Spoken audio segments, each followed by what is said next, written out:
Lalu Abu Yazid mengatakan begini caranya. Ini ujian terberat bagi muridnya ini, ujian terberat, dan mungkin kalaupun kita tidak sanggup melakukan.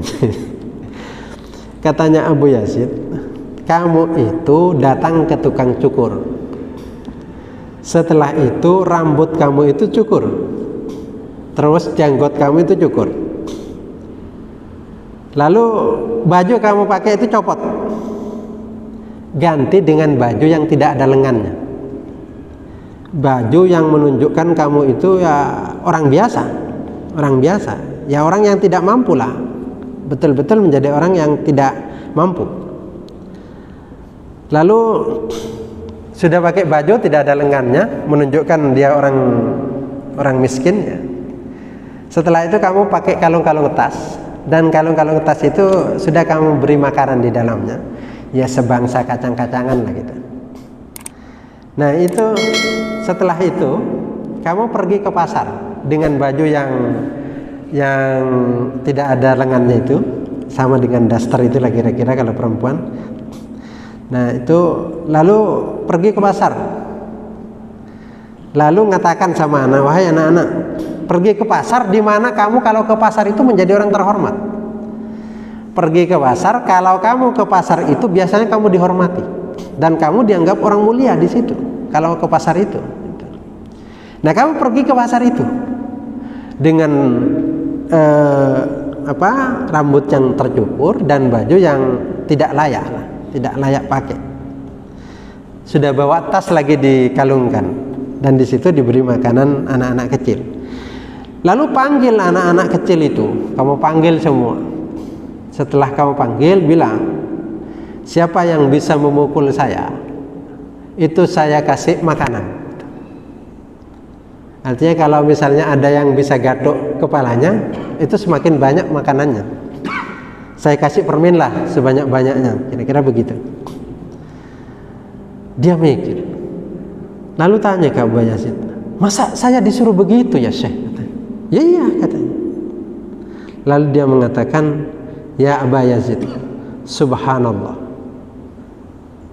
Wahai Abu Yazid, subhanallah, maha suci Allah, masa saya disuruh begitu? Kan tidak pantas. Lalu Abu Yazid mengatakan, qauluka subhanallah syirkun. Perkataan kamu dengan mengatakan subhanallah itu syirik, katanya.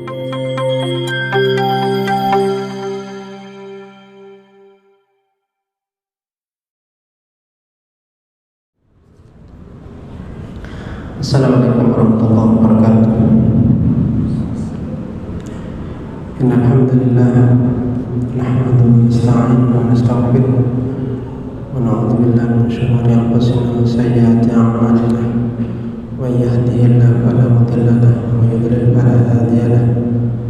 Asyhadu an la ilaha illallah wahdahu la syarika lahu wa asyhadu anna Muhammadan abduhu wa rasuluh. Allahumma shalli ala nabiyyina Muhammadin wa ala alihi wa sahbihi ajma'in. Amma ba'du. Jamaah rahimakumullah, kita lanjutkan kajian kitab Hikam yang hari ini kita sampai kepada hikmah yang ke-11. Ibnu Athaillah mengatakan, idfin wujudaka fi radil khumul fama nabata mimma lam yudfan la yatimmu nitajuhu. Idfin wujudaka fi ardil khumul. Kuburlah keberadaan kamu di bumi yang tersembunyi, yang terdalam. Artinya bahwa tentang amal-amal itu disuruh sembunyikan, bahkan di bumi yang paling terdalam. Fama nabata mimma lam yudfan la yatimmu nitajuhu. Karena sesuatu yang tumbuh dari yang tidak pernah ditanam itu maka tidak sempurna hasilnya tidak sempurna. Nah, maksudnya adalah ustur nafsaka ayyuhal murid wadfinha fi ardil humul hatta tasta'nisa bihi wa tastahlihi wa yakunu indaha ahla minal asli. Jadi kuburlah atau sembunyikanlah amal-amal kamu atau diri kamu, sembunyikan dari penglihatan manusia dan memperlihatkan kepada orang lain, sehingga kamu merasa tenang, merasa nyaman, merasa manis dengan dekat kepada Allah itu. Artinya bahwa orang itu kalau ingin tidak terjebak pada riya atau ingin melakukan ikhlas, maka dia harus menyembunyikan dirinya, menyembunyikan amalnya. Nah, ini ada dua cara. Yang pertama adalah dia beramal tapi tidak dinampakkan.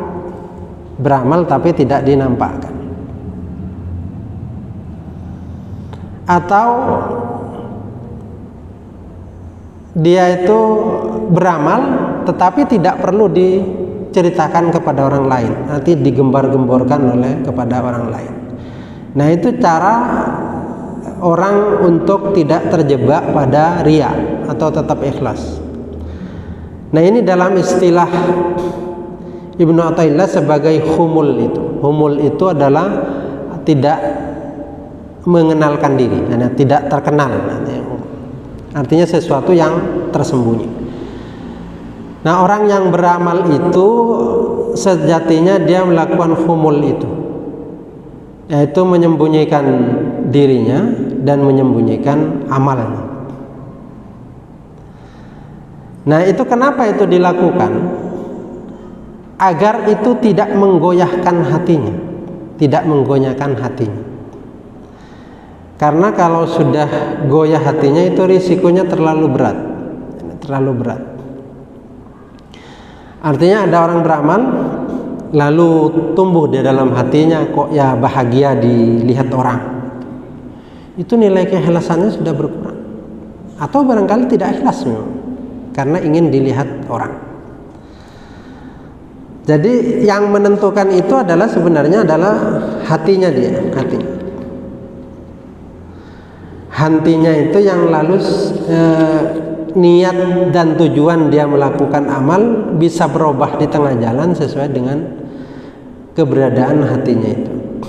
Tapi kalau orang melakukan humul, maka relatif dia sudah terbebas dari riya, karena humul itu adalah dia melakukan amal tidak dinampakkan sama orang lain.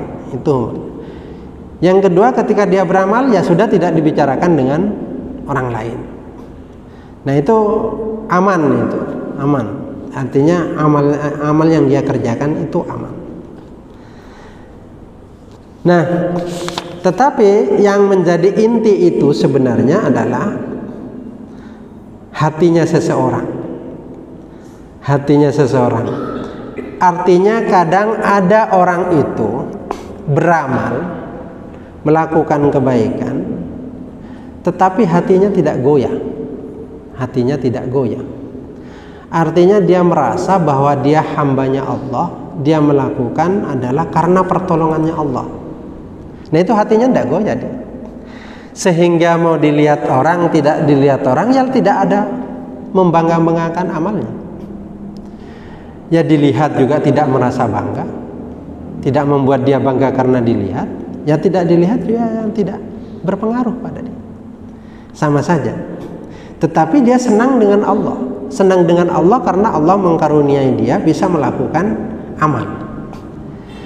Sehingga dengan demikian maka kalau ada orang melakukan amal terang-terangan begitu, tapi hatinya tidak goyah dengan diniati bahwa saya hambanya Allah, bahwa saya ini adalah melakukan atas kehendak Allah, bahwa apa yang saya miliki ini ya miliknya Allah juga, ya dilihat orangnya juga ya tidak membuat saya menjadi terkenal.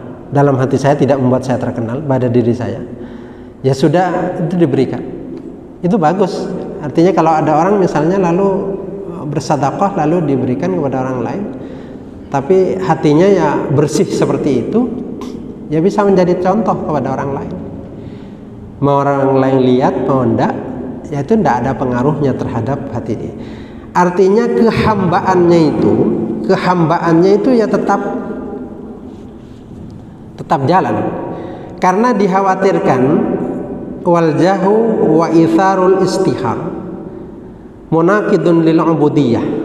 Yang dikhawatirkan itu adalah ketika orang dikaruniai Allah prestis, gengsi atau ketenaran misalnya, dan kemasyhuran Allah berikan itu misalnya, lalu itu dia pilih, dia memang menginginkan itu, biar dilihat orang, biar dia nggak terkenal, biar dianggap orang hebat misalnya, biar dianggap orang yang dermawan misalnya, maka itu sangat mengganggu kehambaan seseorang, sangat mengganggu kehambaan. Nah inilah yang lalu sangat berisiko itu.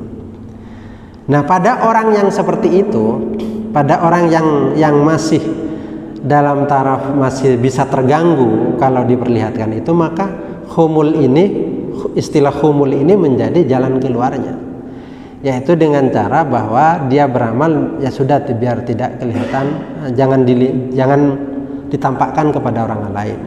Kalaupun dia beramal ya sudah tidak usah diceritakan kepada orang lain, tidak usah diceritakan orang lain. Nah kalau sudah orang itu melakukan apa saja itu tidak mau terkenal, tidak mau terkenal, atau tidak karena ingin dipuji oleh orang lain, atau tidak karena ingin dilihat oleh orang lain, maka kalau seperti itu orang itu nilai kehambaannya sangat bagus. Artinya betul-betul dia menjadi hambanya Allah, betul-betul menjadi hambanya.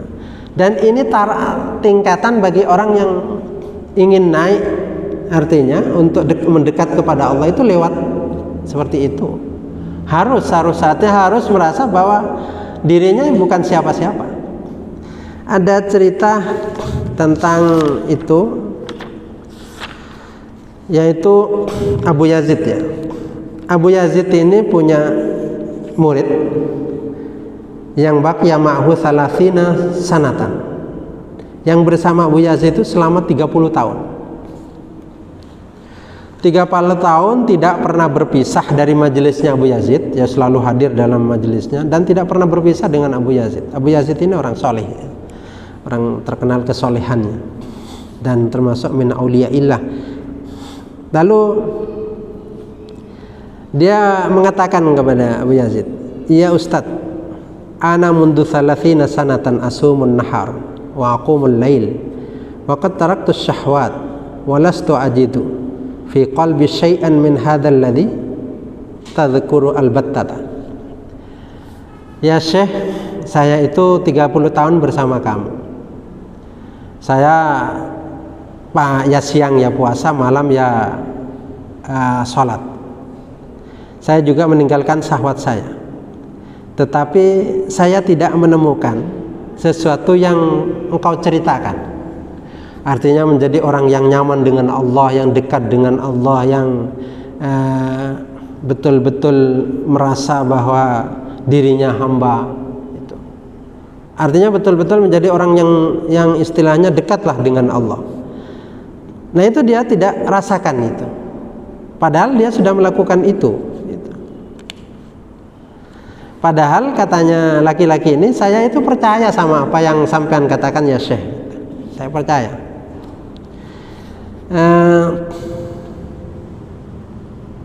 Lalu Abu Yazid mengatakan bahwa law sallaita 300 sanatin wa anta ala ma araka alaihi la tajidu minhu darratan. Kamu itu walaupun sholat 300 tahun,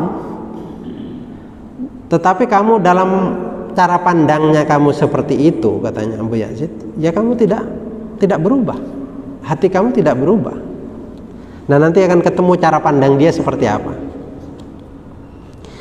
Nah, jadi orang ini sudah melakukan banyak kebaikan, artinya tetapi ma'rifatnya kepada Allah juga tidak meningkat, rasa kehambaannya juga tidak meningkat. Itu ditanyakan, saya kok seperti ini? Lalu Abu Yazid mengatakan, lalu orang laki-laki itu mengatakan, falima ya Ustaz, kenapa seperti itu ya Syekh, saya kok seperti ini? Lalu mengatakan Abu Yazid, li'annaka mahjubun binafsika, engkau itu terhalang oleh dirimu sendiri, terhalang oleh dirimu sendiri. Lalu laki-laki ini bertanya, lalu apa obatnya agar hijab itu, penghalang itu menjadi sirna gitu. Lalu Abu Yazid mengatakan begini caranya.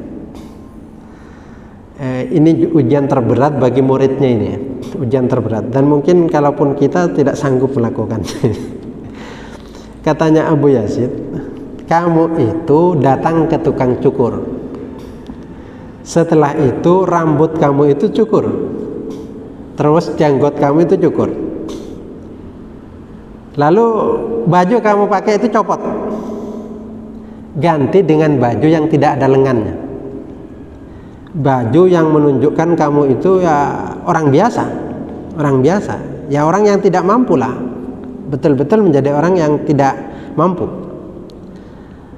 Lalu sudah pakai baju tidak ada lengannya, menunjukkan dia orang miskin ya. Setelah itu kamu pakai kalung-kalung tas, dan kalung-kalung tas itu sudah kamu beri makanan di dalamnya, ya sebangsa kacang-kacangan lah gitu. Nah itu, setelah itu kamu pergi ke pasar dengan baju yang tidak ada lengannya itu, sama dengan daster itu lah kira-kira kalau perempuan.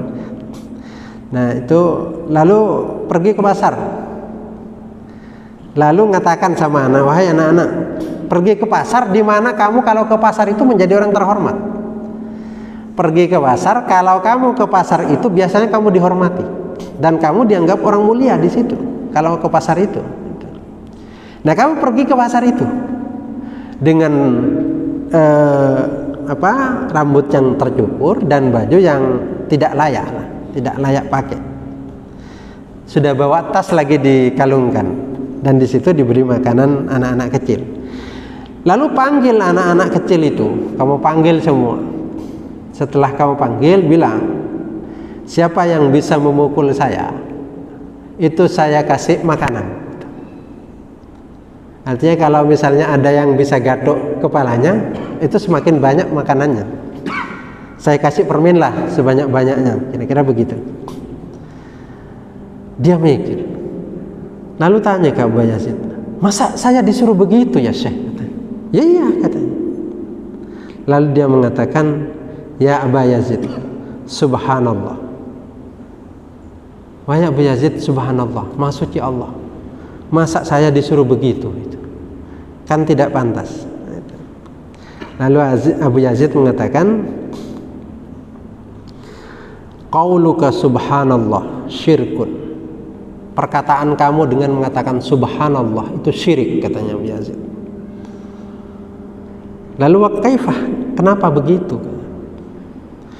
Karena ketika kamu mengatakan subhanallah, maha suci Allah, sementara kamu mengagungkan dirimu sendiri, itu kan sebenarnya kamu berbohong. Seolah-olah ketika saya tawarkan ke pasar, lalu dengan cara melepas baju yang megah itu sehingga diganti yang compang-camping, lalu mengatakan kepada anak-anak, siapa yang bisa memukul saya, lalu saya kasih makanan. Nah itu kan karena kamu merasa terhormat, karena merasa kamu itu hebat, merasa kamu terhormat, sehingga kalau ada anak-anak kecil nanti melakukan itu, kamu merasa menjadi terhina. Nah ketika kamu merasa terhina dengan yang seperti itu, maka saat itu juga kamu merasa diri kamu itu agung, diri kamu itu besar, diri kamu hebat. Maka kata-kata kamu subhanallah itu sebenarnya kamu tidak sedang mensucikan Allah, tetapi mensucikan dirimu sendiri gitu. Karena merasa diri kamu menjadi orang hebat. Nah, kalau orang itu mau istilahnya mau mendekat kepada Allah, mestinya kan melepaskan dirinya sendiri, tidak menghebatkan dirinya sendiri, tidak dirinya dianggap menjadi orang hebat. Sudah lepaskan itu semua, tinggalkan itu semua. Yang hebat hanya Allah, yang agung hanya Allah. Dirinya itu ya tidak ada siapa-siapa, tidak siapa-siapa. Dirinya itu tidak siapa-siapa dan juga tidak merasa berharga. Sama dengan itu, ketika seseorang melakukan amal, lalu dengan amal itu mengatakan dia pantas masuk surga dengan amalnya, dia akan merasa hebat. Dia akan merasa hebat, dirinya hebat. Nah itu makanya lalu tidak bisa naik orang-orang yang tidak bisa mendekat dengan Allah, orang yang masih dalam dirinya itu ada rasa masyhur ya, rasa menjadi orang hebat, ada merasa bahwa dialah yang pantas untuk dihormati, dia adalah orang terhormat. Nah kalau ada perasaan itu, maka katanya Abu Yazid itu tahu tidak bisa naik orang itu. Artinya tingkat untuk mendekat kepada Allah ya tidak bisa naik-naik, karena di dirinya masih ada dirinya. Di dirinya itu ada egonya masih dirinya, karena merasa dirinya berharga, padahal dirinya ya tidak siapa-siapa. Dia diciptakan oleh Allah, dikasih makan oleh Allah, dikasih minum oleh Allah, dikasih baju oleh Allah, semuanya itu Allah yang ngasih. Mestinya kan dia merasa sebagai seorang hamba. Nah ini yang menggambarkan bahwa orang itu kalau masih terbelenggu dengan dirinya, maka dia akan sulit untuk mendekat kepada Allah. Dia bisa sholat iya, bisa puasa iya, tetapi tentu puasanya seperti puasanya orang awam yang diceritakan oleh Imam Ghazali itu. Nah, yang dimaksud di sini adalah orang-orang yang khawasul khawas itu, orang super khusus itu, yang dia sudah menganggap bahwa dirinya tidak ada apa-apanya dan bukan siapa-siapa, sehingga yang nampak dia di depan dia adalah bahwa Allah itulah yang berhak atas segala pujian dan kemasyhuran. Maka dulu ada orang bertanya kepada bapaknya Syekh Ramadan Al-Buti. Syekh Ramadan Al-Buti tanya, "Wahai Syekh, bagaimana cara untuk membersihkan seseorang dari riya, membersihkan dari riya?" Lalu oleh bapaknya Syekh Ramadan Al-Buti ini mendengar itu tertawa dan heran. Kok ada orang bertanya demikian kan? Kok ada orang bertanya demikian? Tanyanya, bagaimana cara orang itu bisa terbebas dari riya? Kira-kira bapaknya Syekh Ramadan Al-Buti ini ingin mengatakan bahwa masa ada orang pantas untuk melakukan riya itu, kira-kira begitu. Sehingga dia heran kok ada orang bertanya seperti itu. Masa pantas ada orang riya itu pantas, masa ada itu? Dia lalu mengatakan begini, adakah seseorang selain Allah itu yang pantas untuk kita memperlihatkan amal itu? Adakah orang yang pantas selain Allah yang kita inginkan untuk amal kita itu dilihat? Adakah yang pantas selain Allah yang orang itu kita inginkan untuk melihat amal kita, sementara bahwa kita itu selalu mengucapkan la haula wala quwata illa billah, tidak ada daya dan kekuatan kecuali itu milik Allah. Nah, kalau kita itu semua makhluk itu seperti itu, bahwa makhluk itu tidak ada kemampuan dan kekuatan apapun, kok ada orang yang lalu menganggap bahwa orang itu layak untuk memuji saya, menyanjung saya, kok ya pantas dia melihat saya. Kok masih ada orang seperti itu? Sementara dia itu adalah semuanya pemberiannya Allah. Kok ada orang yang masih berharap untuk orang lain memuji dia? Kok masih ada orang lain, kok masih ada orang yang berharap ada orang yang menyanjung dia? Sementara yang dia lakukan itu semata-mata adalah pemberian Allah. Seharusnya kan orang itu menganggap bahwa tidak ada yang layak untuk melihat kita memperlihatkan amal kita. Tidak ada yang layak untuk kita berbakti kepadanya, itu kecuali Allah. Hanya Allah yang pantas untuk itu semua, karena Allah lah pemilik atas apa yang kita kerjakan. Allah lah yang memberikan karunia kepada kita. Jadi kalau ada orang yang ingin dipuji itu ya kok keliru alamat, keliru betul. Sementara dia itu bukan pemilik atas yang dia kerjakan, yang dia lakukan, yang dia berikan. Ya kok dia lalu merasa berhak sekarang atas Allah misalnya, atas orang lain misalnya, sementara dia bukan pemiliknya. Sehingga inilah yang lalu menjadi tertawaan itu. Jadi kalau kita melakukan riya misalnya, kan seolah-olah kita itu hebat. Kita melakukan amal ini karena kita itu bisa melakukan. Kita bisa bangun tidur, misalnya bangun jam 2 dan kita sholat. Itu karena memang saya itu hebat melakukan itu. Nah, ini yang ditertawakan. Kok ada orang yang sedemikian? Kok ada yang sedemikian orang yang merasa layak untuk itu? Nah, ini yang ditertawakan.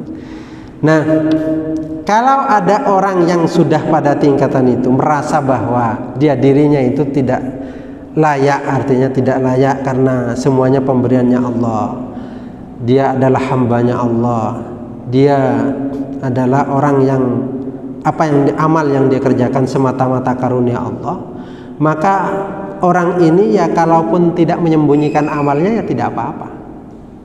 Amalnya jelas dilakukan di depan banyak orang ya tidak masalah. Tapi kalau lalu ada orang yang bagi-bagikan zakat ya, orang disuruh baris lalu zakat diberikan, lalu bergerak hatinya bahwa saya orang hebat, saya orang kaya, saya orang yang layak dilulukan, maka jatuh sebagai hamba. Nah, orang kalau seperti ini lebih baik kebaikan-kebaikannya itu tidak usah dinampakkan, karena artinya orang tidak siap dengan penglihatan manusia, tidak siap dengan penglihatan manusia. Inilah orang yang seperti ini yang harus humul itu. Orang yang harus menyembunyikan dirinya ketika melakukan kebaikan, atau ketika melakukan kebaikan itu tidak perlu diceritakan kepada orang lain, karena hatinya memang tidak bisa lepas dari itu. Ini yang dimaksud dengan Ibnu Athaillah. Maka tanamlah, kuburlah amal kamu itu biar tidak dilihat oleh orang lain. Karena kalau sudah terlihat lalu hati kamu tergerak merasa menjadi orang, apalagi pas dipuji orang lalu menjadi merasa orang hebat, nah itu akan mengganggu kehambaan kamu. Nah, kalau mengganggu kehambaan kamu akan turun derajat kamu. Sehingga inilah yang lalu harus dihindarkan dari orang-orang yang ingin mendekat kepada Allah. Seperti tadi yang muridnya Abu Yazid, seandainya dia kerjakan itu, lalu betul-betul terjadi, dia kerjakan betul, itu akan bersih hatinya. Egonya itu menjadi tidak ada, bersih hatinya. sehingga kehambaannya itu naik. Nah saat itulah ketika seandainya dia ikut apa yang disampaikan oleh Abu Yazid, maka dia akan menjadi semakin dekat kepada Allah, dekat kepada Allah. Maka ada seorang ulama mengatakan, Bishr al-Halafi mengatakan, la yajidu halawatal akhirah man ahabba ayya'rifahun nas. Orang itu tidak akan merasakan manisnya akhirat kalau dia masih cinta untuk dipuji orang lain, masih senang untuk dipuji orang lain, menjadi orang terkenal masih senang. Nah selama orang itu masih ingin terkenal, ingin dipuji orang lain, atau ingin menjadi orang yang hebat dalam pandangan orang lain, maka dia tidak akan merasakan nikmatnya akhirat itu, tidak akan merasakan kenikmatan akhirat. Nah, Fudail bin Iyad mengatakan bahwa balagani annallahu azza wa jalla yaqul fi ba'di ma yamunnu bihi ala 'abdihi. Telah sampai kepadaku, kata Fudail bin Iyad, bahwa Allah Subhanahu wa taala itu berfirman menyampaikan di sebagian karunia yang Allah berikan kepada hambanya. Artinya ketika Allah memberikan karunia kepada hambanya, itu maka Allah menyampaikan bahwa alam un'imu alaika, bukankah saya yang memberikan nikmat itu, kata Allah. Nah ketika Allah memberikan kenikmatan, maka saat itu juga kata Fudail bin Iyad, Allah seperti mengatakan bahwa bukankah saya yang memberikan nikmat itu kepadamu. Alam asturka, alam un'im alaika, bukankah saya yang memberikan kenikmatan kepadamu. Alam asturka, bukankah saya yang menutupi keburukan-keburukan kamu.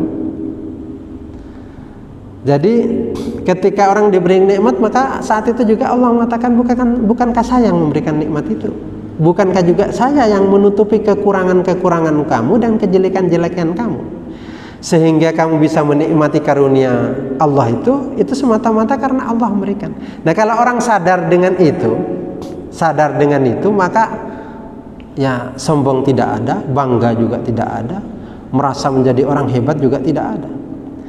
Karena kalaupun kita misalnya dianggap oleh orang lain ya kok menjadi orang taat, orang saleh, itu misalnya dalam pandangan orang lain, itu kan karena memang Allah menutupi kekurangan kita, menutupi apa yang memang kita pernah lakukan. Maka seandainya orang itu dibuka semua tabirnya oleh Allah tentang apa yang pernah dilakukan, dibuka semua oleh Allah, maka orang tidak akan pernah ada orang memuji orang lain itu, tidak akan ada orang yang menganggap orang lain itu hebat. Seandainya dibuka, kita bisa renungi diri kita sendiri lah, itu mesti kekurangan itu banyak, bahkan mungkin banyak melakukan maksiat, tapi Allah tutup itu. Allah bahkan memberikan kenikmatan kepada kita, nikmat-nikmat karunia-karunia itu diberikan. Nah itulah makanya ini yang dimaksud oleh Ibn Athaillah, ya bahwa humul itu menjadi penting bagi orang yang tidak sanggup dengan penglihatan orang lain. Tetapi bagi orang yang hatinya kuat, kehambaannya kuat untuk menerima pandangan orang lain, maka ya beramal dengan terang-terangan, dengan jelas-jelasan misalnya, ya itu tidak apa-apa, selama hatinya tidak berubah. Barangkali itu yang bisa kami sampaikan. Ada yang ingin disampaikan? Ya.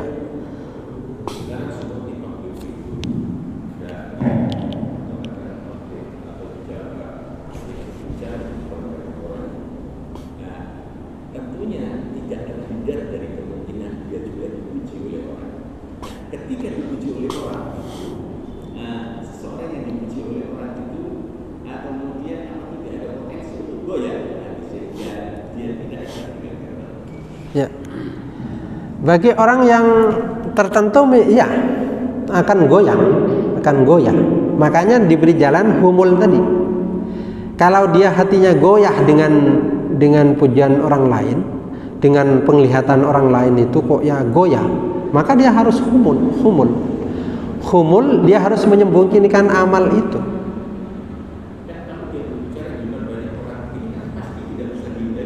Ya, nah kalau ingin tidak menyembunyikan, misalnya dia mau terang-terangan bisa, selama dia merasa bahwa kalaupun saya beramal itu adalah miliknya Allah yang saya berikan. Lalu kalau lalu saya memberi itu loman misalnya, dermawan, bukan karena saya hebat, tetapi karena Allah yang menggerakkan saya untuk memberi. Sehingga dirinya itu kan tidak ada apa-apanya. Semuanya adalah pemberiannya Allah. Lalu kalau orang lain memuji saya, itu bukan memuji saya tetapi memuji Allah. Berarti dia menganggap dirinya bukan siapa-siapa. Bukan siapa-siapa. Nah kalau lalu tergerak kan menganggap dirinya siapa-siapa, berarti dirinya itu berarti merasa bahwa ya saya hebat, ya saya bisa berderma sama orang lain, saya merasa bahwa di atas orang lain. Nah kalau orang itu betul-betul hamba, nah ketika dia bersedekah kepada orang lain, bersedekah, dia tidak ada pikiran apa-apa. Ya saya dengan kamu ya sama. Kamu fakir ya saya fakir juga, kamu butuh ya saya butuh juga, sampean miskin ya saya juga miskin. Tidak ada. Lalu apa ini yang saya berikan? Ini pemberian ini bukan milik saya, milik Allah. Nah kalau tumbuh seperti itu aman. Tapi kalau lalu masih goyah, nah itu jalan keluarnya dengan humul tadi, yaitu sembunyi-sembunyi. Gimana kalau lalu tidak mau menyembunyikan? Ya itu urusannya dia. Dia tetap ingin dikenal oleh orang lain, berarti di hatinya ada penyakit. Dan keimanan tidak bisa naik dengan hati yang masih ada penyakit itu.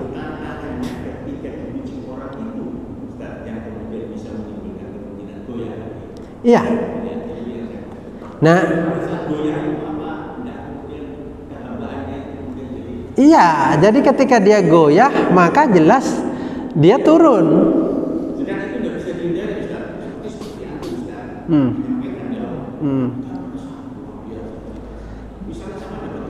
Nah, orang memuji biasa, memuji ya.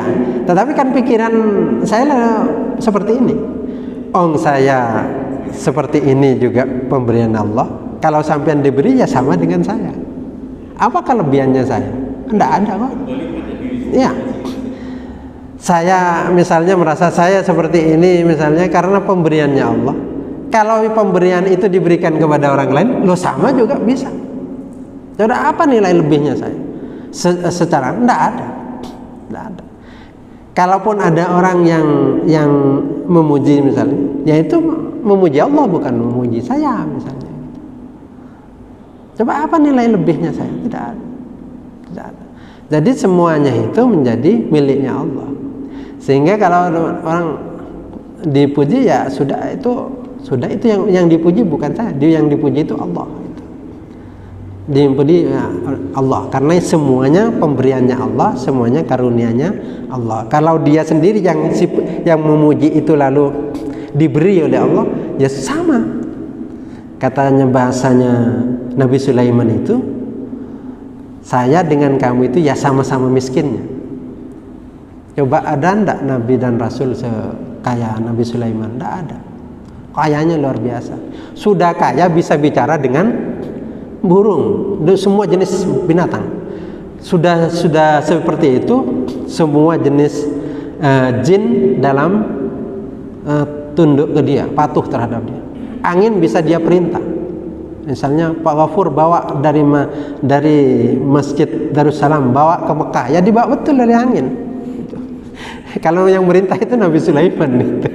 Nah, orang sekelas Nabi Sulaiman lalu mengatakan, saya dengan kamu sama-sama miskin.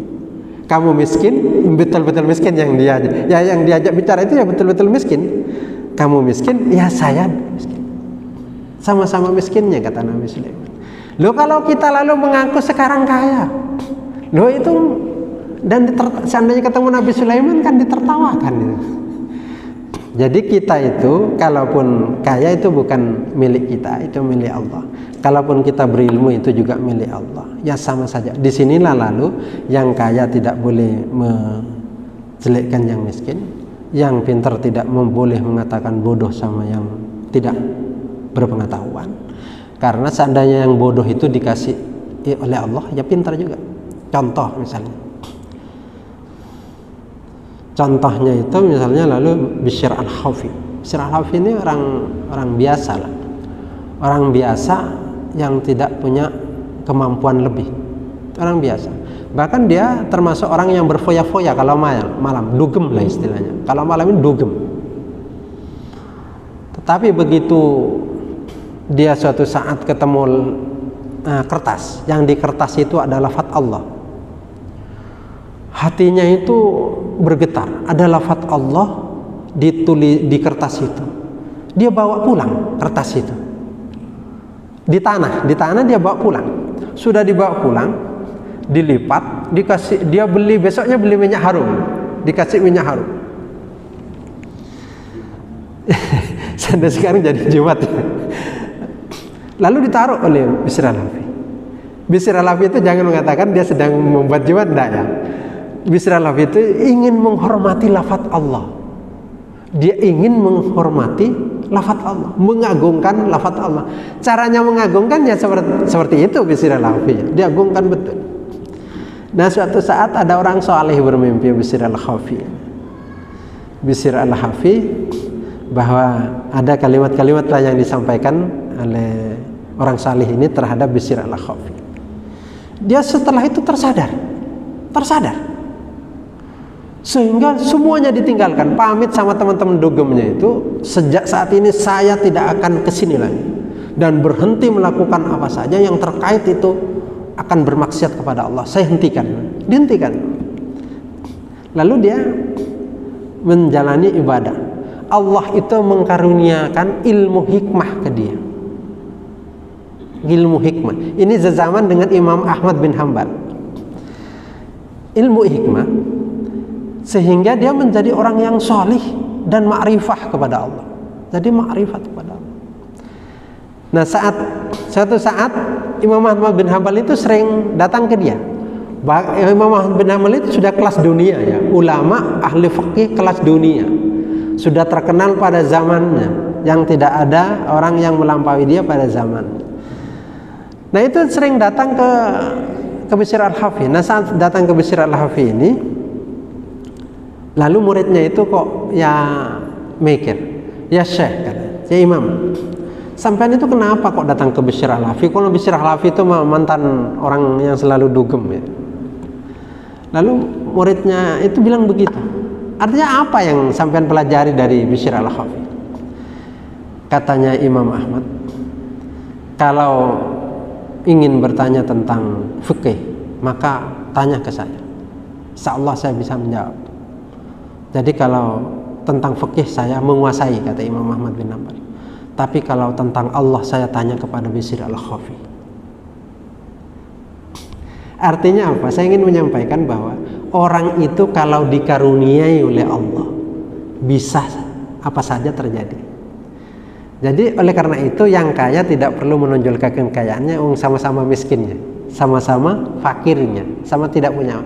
Yang berilmu tidak perlu mencaci yang tidak tahu, karena sama-sama tidak punya ilmu. Jadi ilmu itu pemberian Allah. Kapan Allah mencabut ya habis. Harta dicabut ya habis. Caranya mencabut Allah bisa saja rugi, bisa jadi terbakar semua. Allah yang mau. Nah, oleh karena itu tidak ada kelebihan di antara manusia, itu tidak ada kelebihan. Yang membuat orang lebih itu karena Allah pilih, Allah yang menginginkan, Allah yang mendekatkan dia kepada Allah. Nah, itu kelebihannya, itu ketakwaannya yang. Kalau dari segi lain itu tidak ada nilai lebihnya kita, tidak ada nilai lebihnya kita dari orang lain. Kalau misalnya ada orang yang tidak selalu saja tidak sholat jamaah, itu karena kita selalu misalnya sholat jamaah misalnya, kita itu jangan lalu membangga-banggakan di depan dia, tidak perlu. Artinya kita itu kalau lalu dicabut karunia Allah itu, maka ya sama dengan dia. Kalau dia juga diberi karunia oleh Allah, ya sama dengan kita misalnya. Ya sama, akhirnya ya sama. Nah, jadi kalau katanya Ibnu Athaillah, kalau tidak sanggup untuk menahan hatinya dan itu merubah hatinya, ya sudah khumul saja, sembunyikan amalmu, atau amal yang sudah kamu kerjakan tidak perlu kamu ceritakan kepada orang lain, biar tidak mengganggu kehambaan kamu sebagai hambanya Allah. Barangkali itu ya cukup, mudah-mudahan berguna. Ihdinas siratal mustaqim. Assalamualaikum warahmatullahi wabarakatuh.